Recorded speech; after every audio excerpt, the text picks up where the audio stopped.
SLBC ప్రమాదం తర్వాత లోపల ఆ 8 మంది పరిస్థితి ఏంటి? ఎస్ఎల్బిసి ప్రమాదంలో ఆ టన్నెలో 8 మంది చిక్కుకున్నారు. వారి కోసం వారిని రక్షించడానికి 4 రోజులుగా ప్రయత్నాలు కొనసాగుతూనే ఉన్నాయి. వాళ్ళ జాడ మాత్రం ఇంకా తెలియడం లేదు. కానీ సెల్ ఫోన్లో రింగ్ అవుతున్నాయని అధికారులు చెప్తున్నారు. దీంతో తెలుగు రాష్ట్రాల ప్రజలు కూడా చాలా ఉత్కంఠగా ఎదురు చూస్తున్నారు. లోపల చిక్కుకున్న కార్మికులు క్షేమంగా బయటకు రావాలి అని మంత్రులు కూడా అక్కడికి వెళ్లి సహాయక చర్యలను పర్యవేక్షిస్తున్న దృశ్యాలు ఆర్టీవీ స్క్రీన్ పైన చూస్తున్నాం. ఇప్పటికే 9 బృందాలు ఈ ఎస్ఎల్బిసి టన్నెల్ దగ్గరకు చేరుకున్నారు. ర్యాట్ హోల్ మైనర్స్ కూడా అక్కడికి తీసుకుని వచ్చారు.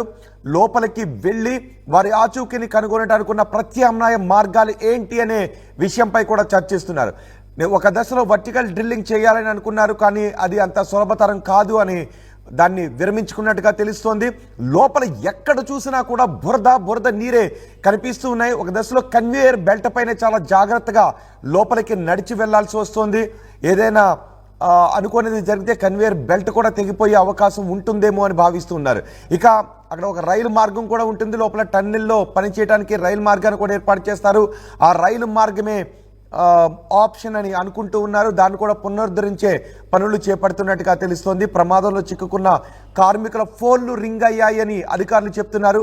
కానీ ఫోన్లు పనిచేస్తున్నా కార్మికులు మాత్రం స్పందించడం లేదు అంటే కొన్ని అనుమానాలు, ఆందోళనలు వ్యక్తమవుతున్నాయి. దీంతో కుటుంబ సభ్యులు కూడా ఆందోళన వ్యక్తం చేస్తున్నారు.